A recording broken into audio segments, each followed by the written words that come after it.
안녕하세요. 최정은입니다. 비트코인 결국 1억 원이 깨졌습니다. 최고점에서 50%가 하락하면서 정말 말 그대로 반토막이 났고요. 비트코인 투자하신 분들 지금이라도 내 돈 건져놔야 되나 이런 생각이 드시는 게 당연합니다. 그런데 오늘 디크립트에서 나온 기사를 보면은 지금 개인 투자자들 그리고 단기 트레이더들의 투심이 얼마나 무너졌는지 나오고 있어요. 그 내용이 이렇습니다. 비트코인 가격이 고점 대비 50% 하락한 후 트레이더들은 앞으로 더 큰 폭의 하락세를 예상하고 있다. 차트상의 지지선도 깨졌고 암호화폐 시장의 투심이 죽었으니까 여기서 지하실을 한 번 더 갈 수 있다. 이런 공포감이 시장을 지배하고 있다는 겁니다. 개인들은 이렇게 공포에 질려서 도망치고 비트코인을 집어 던지고 있습니다. 그런데 우리가 여기서 진짜 냉정하게 봐야 될 팩트가 있습니다. 개미들이 피눈물을 흘리면서 짐을 싸고 있는데 수백조 원을 암호화폐 시장에서 굴리고 있는 진짜 거물들이 지금 뭘 하고 있을까요? 오늘 코인데스크에서는 아주 소름돋는 하지만 시장의 판도를 완벽하게 설명해주는 기사가 하나 나왔습니다. 제목이 이렇습니다. 비트코인의 가격 결정권이 시카고로 옮겨가고 있다. 이게 오늘 영상의 가장 핵심적인 단서가 됩니다. 시카고가 어디예요? 이 세계 최대의 파생상품 거래소 CME가 있는 곳이죠. 즉 월가 거대 기관들의 앞마당입니다. 몇 년 전만 해도 비트코인 가격은 바이낸스 그리고 업비트 같은 아시아의 개인 중심 거래소에서 개미들이 샀다 팔았다를 반복을 하면서 만들어졌습니다. 그런데 지금은 그 아시아 개인들의 주도권이 완벽하게 끝이 났다는 겁니다.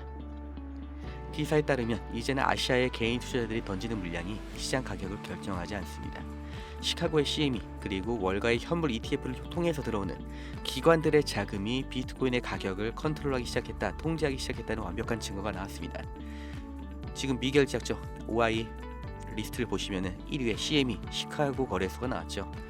즉 지금의 50% 하락 그리고 지루한 행보장은 시장이 붕괴를 하는 게 아니라 암호화폐 시장의 주도권이 개인에서 기관으로 넘어가고 있는 거대한 손바뀜의 현장을 우리가 보고 있는 겁니다. 월가에서 이렇게 운전대를 꽉 잡고 주도권을 잡고 위아래로 흔들고 있으니까 자본력이 약한 개인들이 버틸 수가 없죠. 다 털려 나가고 있는 과정이 있는 겁니다. 그런데 이 자본의 꼭대기에 있는 정말 뼛속까지 내견한 투자자, 이 자본가들은 이 상황을 어떻게 보고 있을까요? 보통 돈나무원이 이렇게 별명으로 부르는 아크인베스트의 캐시우드가 오늘 한 인터뷰에서 쐐기를 박았습니다. 비트코인은 금보다 압도적으로 우월하다. 보통 시장이 반토막 나면 그 내재 가치, 펀더멘털을 의심을 하게 되죠. 하락장이 나올 때마다 비트코인 아무 가치가 없다 이런 말이 도는 거 다들 겪어보셨을 겁니다. 캐시우드의 기사 내용을 깊게 보면은 확신이 오히려 더 강해졌습니다. 왜 비트코인이 수천 년의 역사를 가진 금보다 우월하다고 단언을 했을까요?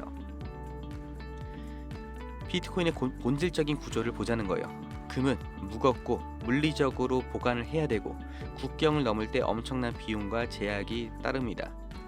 그것 때문에 영국이나 미국의 은행에 보관을 하고 그 금 보관 증서로 우리가 자산이라고 믿어왔는데 뒤통수로 맞았죠. 러시아가 우크라이나랑 전쟁하면서 그걸 잠궈버리니까 이 내가 실제로 손에 쥔 게 아니면은 자산이 아니구나, 남이 맘대로 묶어버릴 수 있구나.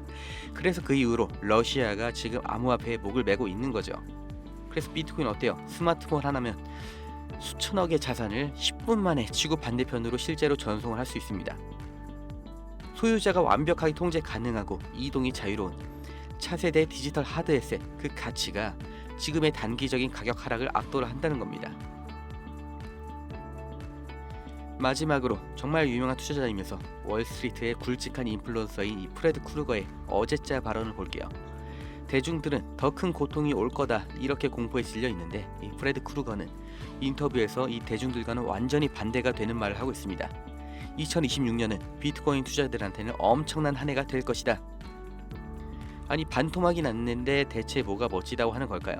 지금 벌어지고 있는 비트코인의 하락과 횡보가 장기적인 강세장으로 가기 위해 심약한 개인들의 물량을 털어내고 기관들이 그 빈자리를 다 먹기 위한 필수적인 조정 단계라고 꿰뚫어 보고 있는 겁니다.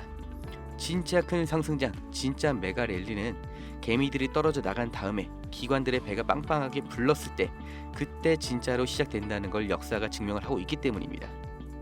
차트만 보고 이번 달 성과, 내일의 밥값을 벌려는 이 트레이더들 정말 공포에 질려서 더 떨어질 수 있다, 시즌 종료다, 지금 탈출해야 된다 이렇게 말을 하고 있습니다. 그런데 가격 결정권, 주도권을 쥐고 흔드는 시카고 그리고 월가 기관들, 캐시우드, 프레드 크루거 같은 거대 자본가들은 오히려 지금 비트코인의 압도적인 잠재력에 포커스를 맞추고 다가올 폭발적인 장기 랠리를 준비를 하고 있습니다. 지금은 도망칠 때가 아니라는 겁니다. 진짜 하드에셋의 미래 가치를 믿고 이 등에 올라타서 자산을 방어를 해야 될 때입니다. 투자는 감정적으로 넣었다 뺐다는 게 아니라 철저한 팩트 그리고 자본의 방향을 보면서 긴 호흡으로 따라가는 겁니다. 이렇게 중요한 이슈들을 한번 짚어봤죠. 결국 시장의 방향, 자본의 방향은 정해져 있습니다. 그런데 뉴스를 보면 이렇게 수백억 수조 원이 움직이는데 열심히 일해서 저축을 하는 개인들의 삶이 왜 갈수록 팍팍해질까요? 내 지갑에 있는 현금의 가치가 매일 녹아내리고 있기 때문입니다. 쉽게 말씀드리면 물가가 계속 오른다는 거죠. 그 이유가 뭐냐? 지금 미국 정부가 연준에 진 빚이 4조 3천억 달러, 우리 돈으로 5,700조 원이 넘는 말도 안 되는 금액이에요. 그리고 이 빚은 단 한 번도 줄어든 적이 없습니다. 지금도 계속해서 빚이 늘고 있죠. 이걸 감당하려면 어떻게 해야겠어요? 돈을 계속 찍어내서 화폐 가치를 계속해서 낮출 수밖에 없는 겁니다. 그리고 이건 미국만의 문제가 아니에요. 모든 자본주의 국가의 기본 구조인 겁니다. 이건 예측 같은 것도 아니고 실제로 모든 국가들이 겪고 있는 현실이에요. 우리나라만 해도 50년 전에 짜장면 한 그릇이 150원이었습니다. 지금 평균적으로 7,000원 정도 하니까 거의 50배가 오른 거죠. 당시에 95원 하던 소주 한 병이 지금 식당에서 먹으려면 5,000원이죠. 거의 100원이 5,000원이 됐으니까 이것도 50배가 오른 겁니다. 이게 물가 상승, 인플레이션이고 결국에는 돈의 가치는 계속해서 떨어진다는 거예요. 그런데 진짜 절망적인 건 따로 있습니다. 바로 집값입니다. 1978년에 분양했던 이 강남 대치동의 음마 아파트, 분양가가 2천만 원이었습니다. 그 2천만 원짜리 아파트가 지금 어떻게 돼요? 현재 실거래가로 28억 정도 하죠. 140배 가까이 폭등을 한 겁니다.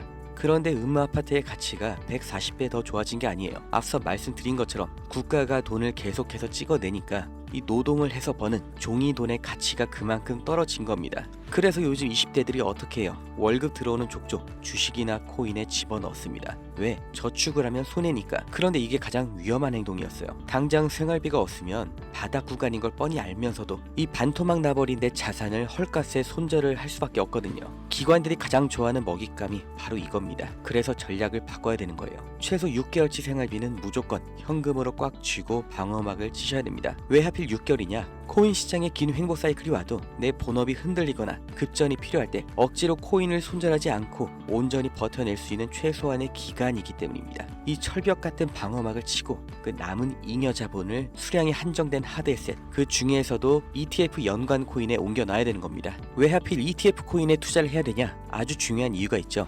미국 증권거래위원회가 10년 넘게 묶어놨던 규제를 지금 풀고 일반 상장 기준을 도입을 했기 때문입니다. 예전에는 심사만 8개월씩 걸리던 게 이제는 요건만 맞추면 2달이면 승인이 나게 판이 완전히 바뀌어버린 거예요. 이게 무슨 의미인지 정확히 알려드리겠습니다. ETF 승인, 이건 수천조 원에 달하는 미국의 퇴직연금이나 블랙록 같은 전 세계의 진짜 거대 자본들이 코인 시장에 합법적으로 들어올 수 있는 정말 유일한 공식 통로이기 때문입니다. 의심할 여지가 없죠. 기관에 돈이 꽂히는 ETF 코인은 무조건 오릅니다. 반대로 여기에 편입되지 못하는 작코인들은 철저하게 버려지는 거예요. 그럼 어떤 코인이 선택되고 어떤 코인이 오르냐?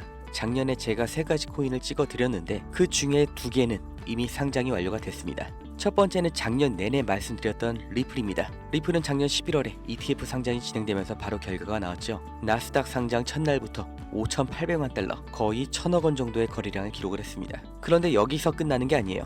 또다시 쐐기를 박는 뉴스가 터졌습니다. 리플 CEO 프레드 갈링하우스가 미국 상품선물거래위원회 CFTC의 혁신자문위원회 위원으로 공식 합류를 했습니다. 그동안 규제를 받았던 회사의 수장이 이제는 미국의 암호화폐 규제를 직접 주무르는 권력의 핵심으로 들어간 거예요. 리플이 제도권에 완벽하게 안착했다. 암호화폐 중에서 리플의 위치가 아주 독점적이다. 이걸 증명을 한 겁니다. 리플 다음 타자, 제가 바로 솔라나를 찍어 드렸었는데 리플하고 같은 날에 동시 상장을 했죠. 솔라나 ETF도 상장 첫날부터 2억 달러, 거의 3천억 원 규모의 순이익을 기록하면서 엄청난 관심을 받았습니다. 지금 시총이 5위권이고 11만 원대, 솔라나가 이더리움을 위협하는 압도적인 기술력 덕분에 대형 운용사들이 앞다퉈서 상장 서류를 들이밀고 있죠. 그리고 마지막 타자 트론입니다. 시총 10위권. 현재 400원대인 트론도 막대한 스테이블 코인 유통량을 바탕으로 월가의 타겟이 되고 있습니다. 자료에서 보시는 것처럼 이더리움의 유일한 대항마라고 볼 수가 있습니다. 이미 상장이 된 솔라나보다도 압도적인 수치예요. 리플과 솔라나에게